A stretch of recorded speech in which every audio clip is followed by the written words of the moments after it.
One and only CMR shopping mall మియాపూర్లో September 10న గొప్ప ప్రారంభం. అమరావతిని బయట ప్రపంచంతో అనుసంధానించే ప్రక్రియకి ఆంధ్రప్రదేశ్ ప్రభుత్వం శ్రీకారం చుట్టింది. శరవేగంగా ఈ దిశగా అడుగులు వేసేటువంటి ప్రయత్నాలు చేస్తుంది. దీనికి సంబంధించి AP CRDA, Amaravati development corporation, ఇతర విభాగాలు వీటన్నిటిని కూడా సమన్వయం చేసేటువంటి ప్రక్రియకి గ్రీన్ సిగ్నల్ ఇచ్చింది రాష్ట్ర ప్రభుత్వం. ఇప్పుడు అన్నిటికంటే కీలకమైనటువంటి ముందడుగు, చాలా రోజులుగా ఆంధ్రప్రదేశ్ ప్రజలు ఎదురు చూస్తున్నటువంటి ముందడుగు, అమరావతి ఐకానిక్ బ్రిడ్జికి సంబంధించి పబ్లిక్ పోల్ని పెట్టింది ఏపీ సిఆర్డీఏ. ఎందుకంటే ఆల్మోస్ట్ దీనికి సంబంధించినటువంటి అన్ని టెక్నికల్ అంశాలు, ఫైనాన్షియల్ అంశాలు, బిడ్డింగ్కి సంబంధించినటువంటి టెండర్ల ప్రాసెస్ ఇవన్నీ కూడా కంప్లీషన్ స్టేజ్కి వచ్చినాయి. కాబట్టి ప్రజల అభిప్రాయాన్ని కూడా ఇందులో భాగస్వామ్యం చేసేటువంటి క్రమంలోనే ఐకానిక్ బ్రిడ్జికి సంబంధించినటువంటి మోడల్స్ పైన పబ్లిక్ ఒపీనియన్ కోసం Andhra Pradesh capital region development authority public పోల్ని open చేసింది. గతంలో కూడా మనం చూసాం, ఏపీ సిఆర్డీఏ ప్రాజెక్ట్ ఆఫీస్కి సంబంధించి 10 డిజైన్లు రిలీజ్ చేసి వాటిపైన ప్రజాభిప్రాయాన్ని కోరింది. ఫైనల్గా ఎక్కువ మంది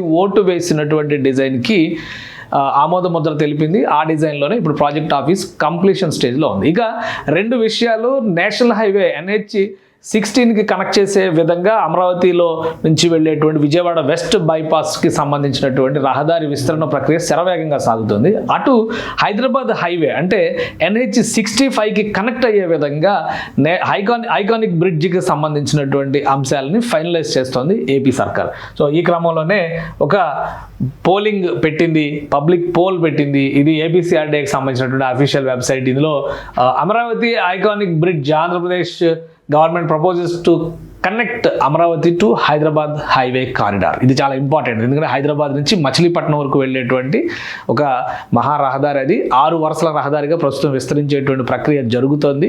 దానికి కనెక్ట్ చేయడం వలన ఇటు నార్త్ సైడ్ ఉన్నటువంటి అమరావతి నేషనల్ హైవే 65 కనెక్ట్ అవుతుంది.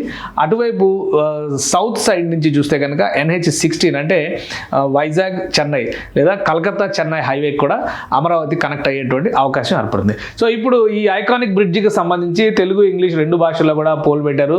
మీరు మీకు నచ్చిన భాష ఎంచుకోవచ్చు. ఇక్కడ పేరు, ఫోన్ నెంబర్ ఇవ్వాలి. ఆప్షన్స్ 4 డిజైన్స్ ఇచ్చారు. వాటికి ఉన్నటువంటి సిగ్నిఫికెన్స్ని కూడా వివరించేటువంటి ప్రయత్నం చేశారు. ఇది ఫస్ట్ డిజైన్, ఇక్కడ మనకు కనిపిస్తున్నటువంటి డిజైన్ ఫస్ట్ డిజైన్. ఇది ఫస్ట్ డిజైన్ ఏముంది, దాని ప్రత్యేకత ఏంటి, ఒకసారి మనం డిస్కస్ చేసే ప్రయత్నం చేద్దాం. ఇది అమరావతి ఐకానిక్ బ్రిడ్జికి సంబంధించి 3D డిజైన్స్ కూడా రిలీజ్ అయినాయి గతంలో. సో ఆ డిజైన్స్లో ఇది ఒక డిజైన్. కూచిపూడి నృత్యంలో హస్తముద్రలా ఉండే రేడియేటింగ్ కేబుల్ బ్రిడ్జ్. ఇది ఇంజనీరింగ్ని, కళని కలగలిపి నిర్మించేటువంటి బలమైన ఐకానిక్ వంతెన అని చెప్పని చెబుతున్నారు. దీనికి సంబంధించినటువంటి డిజైన్ ఇక్కడ మనం చూస్తే కనుక ఇన్స్పిరేషన్ కూచిపూడి నాట్యంలో ఉండేటువంటి ఒక భంగిమ. ఆ భంగిమ నుంచి ఈ కర్వ్ తీసుకున్నారు. సో ఇది ఏ షేప్ కూడా కనిపిస్తున్నటువంటి సంకేతం చాలా స్పష్టంగా ఉంది. ఇది ఫస్ట్ ఆప్షన్గా పెట్టారు. ఫస్ట్ ఆప్షన్లో కనుక మీరు ఎంచుకుంటే ఇక్కడ ఓటు వేయొచ్చు. ఫస్ట్ ఆప్షన్ తీసుకునేటువంటి వాళ్ళు దీనిలో ఇక్కడ ఉన్నటువంటి దీన్ని సెలెక్ట్ చేసుకునేటువంటి అవకాశం ఉంటుంది. ఇక సెకండ్ ఆప్షన్ చూద్దాం. సెకండ్ ఆప్షన్లో కూడా కొన్ని స్పెషాలిటీస్ కనిపిస్తున్నాయి. ఈ కలర్స్ కూడా వేరియేషన్స్ చూపించేలాగా సెకండ్ బ్రిడ్జి మోడల్ ఉంది. ఇది రెడ్ అండ్ వైట్ కాంబినేషన్లో ఉంది. ఎరుపు తెలుపు రంగుల్లో జంట పైలాన్లుతో మన సంస్కృతికి, అదృష్టానికి చిహ్నంగా ఉండే స్వస్తిక ముద్ర భంగిమలో ఉండే కూచిపూడి డాన్స్ మోడల్. ఇది స్వస్తిక ముద్ర అంటే ఇక్కడ మనం ఆల్రెడీ చూడొచ్చు. ఇదిగో ఇలా కనిపిస్తుంది కదా, ఈ ముద్ర ఈ రెండింటిని కాంబినేషన్స్ చేస్తే ఎటు నుంచి చూస్తే ఎలా ఉంటుంది అనేదాన్ని ఇది రెప్లికా చేశారనమాట ఈ మోడల్ని. సో ఇది రిప్రజెంట్స్ లక్ అని చెప్తున్నారు, అదృష్టానికి సూచిక అని చెప్తున్నారు. సో కాంబినేషన్ చూస్తే కూడా ఇటు అటు పైలాన్స్ లాగా కనిపిస్తున్నాయి. ఇవి కూడా చిన్న బ్రిడ్జెస్ లాగా కనిపిస్తున్నాయి. ఈ డిజైన్ కూడా కొంచెం అట్రాక్టివ్గా కనిపిస్తుంది. కలర్ కాంబినేషన్ కూడా ఉండడం వలన రెడ్ అండ్ వైట్ ఎప్పుడు కూడా అట్రాక్టివ్గా ఉంటుంది కాబట్టి ఇది ఆ సైడ్లో ఉంది. దీన్ని కూడా సెకండ్ ఆప్షన్గా పెట్టింది సిఆర్డీఏ. ఇక మరొక 2 ఆప్షన్స్ కనిపిస్తున్నాయి. ఈ ఎంపిక చేసుకునేటువంటి వాళ్ళు, ఆసక్తి ఉన్న వాళ్ళు వీటిని చూడొచ్చు. ఇది అమరావతి లోగోని రెప్లికా చేస్తూ ఆల్రెడీ మనం అమరావతి అనే చోటల్లా ఏ అనేది రాస్తూ వస్తున్నారు.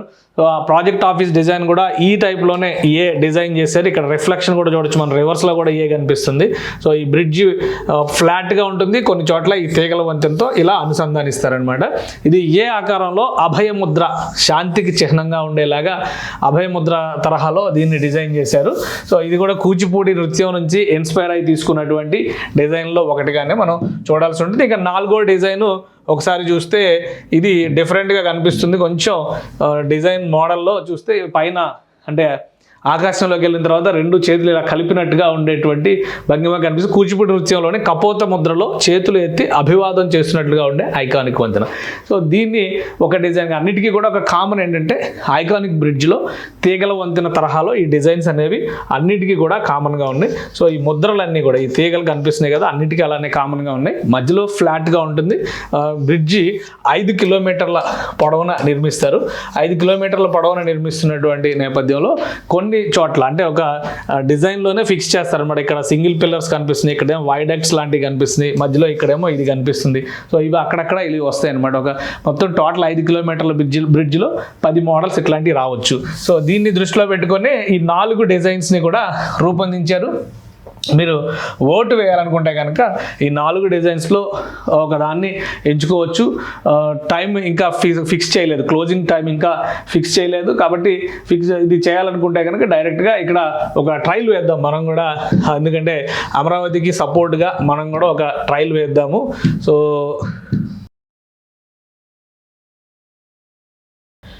నెక్స్ట్ మనం ఫోన్ నెంబర్ వేయాలి.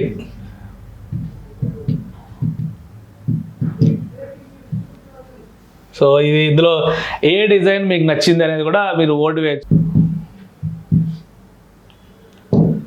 సో ఇది సబ్మిట్ చేస్తే ఓటింగ్లో పాల్గొన్నందుకు మీకు ధన్యవాదాలు ఇది ఒక మెసేజ్ వస్తుంది. సో మనం ఓటింగ్ కంప్లీట్ చేశాం కాబట్టి ఇక నెక్స్ట్ ఓటు ఎవరైనా వేయాలనుకుంటే వేయచ్చు. బట్ ఫోన్ నెంబరు, పేరు, ఈ డీటెయిల్స్ అయితే కనుక కంపల్సరీగా ఇవ్వాలి. ఎవరైనా పార్టిసిపేట్ చేయొచ్చు. తెలుగు రాష్ట్రాలకి సంబంధించిన వాళ్ళు పార్టిసిపేట్ చేయొచ్చు, విదేశాల్లో ఉన్నటువంటి తెలుగు వాళ్ళు పార్టిసిపేట్ చేయొచ్చు, వేరే భాష వాళ్ళు కూడా అమరావతి పైన ఆసక్తి చూపిస్తున్న వాళ్ళు ఇందులో పార్టిసిపేట్ చేయొచ్చు. మొత్తంగా అభిప్రాయాలన్నీ కూడా సేకరించిన తర్వాత ఒక ఫైనల్ రిపోర్టు ప్రభుత్వం రిలీజ్ చేస్తుంది, సిఆర్డీఏ రిలీజ్ చేస్తుంది. ఐకానిక్ బ్రిడ్జికి సంబంధించినటువంటి ప్లేస్మెంట్ కూడా ఒకసారి మనం అనలైజ్ చేసేటువంటి ప్రయత్నం చేద్దాం. సో మ్యాప్లో కూడా ఒకసారి మనం పరిశీలిస్తే ఎక్కడ వస్తుంది ఈ ఐకానిక్ బ్రిడ్జ్ అనేది చూద్దాం. N13 రహదారిని తీసుకుని ఒక బేస్గా తీసుకుని దాన్ని రాయపూడి నుంచి మూలపాడుకి బ్రిడ్జ్ రూపంలో కట్టాలని డిసైడ్ చేశారు. N సిరీస్ అంటే ఏం లేదు, N అంటే ఇవన్నీ కూడా నార్త్కు వెళ్ళేటువంటి దారులు, అంటే సౌత్ నుంచి నార్త్కు వెళ్ళేటువంటి దారులకు N అని పెట్టారు. ఈస్ట్ వైపు, వెస్ట్ నుంచి ఈస్ట్ వైపు వెళ్ళే దారులన్నిటికీ E1, E2, E3 అని పెట్టారు. సో ఇప్పుడు E10 రహదారి ఇక్కడ ఉంది. E10 రహదారి ఈ మోడల్ మనం చూస్తే ఇక్కడ నుంచి ఇక్కడ వరకు ఇది గవర్నమెంట్ కాంప్లెక్స్ వస్తున్నటువంటి ప్లేస్ అనమాట. అంటే ఇక్కడే ఈ మధ్యలోనే సెక్రటేరియట్ ఇవన్నీ వస్తున్నాయి. సో ఈ ప్లేస్ ఇది డెడ్ ఎండ్ ఈ రహదారికి. దీన్ని ఇక్కడ బ్రిడ్జ్ రూపంలో ఎక్స్టెండ్ చేస్తారు. ఇది బ్రిడ్జ్ అవుతుంది, ఐకానిక్ బ్రిడ్జ్ అవుతుంది అనమాట. ఇది ఈ ప్లేస్ని రాయపూడి అని చెప్పని అంటాం మనం. రాయపూడి ఇటువైపు అమరావతి వైపు రాయపూడి ఉంటుంది, అటువైపు అంటే విజయవాడ వైపు వచ్చేసరికి ఇక్కడ మూలపాడు ఉంటుంది అనమాట. So Mulapadu bridge iconic bridge మూలపాడులో కనెక్ట్ అయ్యింది. అక్కడ నేషనల్ హైవే 65 హైదరాబాద్ నుంచి వచ్చేటువంటి వాహనాలు ఇదంతా తిరిగి ఇక్కడ విజయవాడ ఉంటుంది. ఇక్కడ దాకా రావాల్సిన అవసరం లేదు ఇక్కడ నుంచి అంటే ఈ పరిసర ప్రాంతాల్లో జగ్గయ్యపేట, నందిగామ పరిసర ప్రాంతాల్లోనే ఇటు టర్న్ అయిపోయి అమరావతిలోకి నేరుగా వెళ్ళిపోయేటువంటి అవకాశం ఉంటుంది అనమాట. ఇంకా డీటెయిల్గా మీకు ఇది కావాలంటే ఒక్కసారి మ్యాప్లో చూద్దాం, ఎందుకంటే బ్రిడ్జ్ వచ్చిన తర్వాత ఎలా ఉంటుంది అనేది తెలుసుకోవడం కోసం. ఇది టోటల్ మాస్టర్ ప్లాన్కి సంబంధించినటువంటి మ్యాప్ ఇది. సో ఇందులో మనం ఒకసారి చూస్తే కనుక N10 వచ్చేటువంటి రహదారి వచ్చేటువంటి మార్గం, ఆ మార్గంలో ఇది N13 రహదారి అవుతుంది. ఈ N13 రహదారి ఇదంతా గవర్నమెంట్ కాంప్లెక్స్. ఈ రెడ్ బాక్సులు కనిపిస్తున్నాయి అన్నీ కూడా గవర్నమెంట్ కాంప్లెక్స్లకు సంబంధించినవి అనమాట. ఇక్కడే సెక్రటేరియట్ అంటే హై టవర్స్ వస్తున్నాయి కదా, high rise towers, assembly, high court ఇవన్నీ వస్తున్నాయి. ఈ రెడ్ బాక్సులన్నీ కూడా ఆ బిల్డింగ్స్ అనమాట. ఈ బిల్డింగ్స్ ఇవన్నీ. సో ఈ N13 రహదారి దీనికి ఇటు దగ్గరగానే వస్తుంది. ఈ ప్లేస్ అంతా కూడా ఇదంతా గవర్నమెంట్ జోన్ అవుతుంది.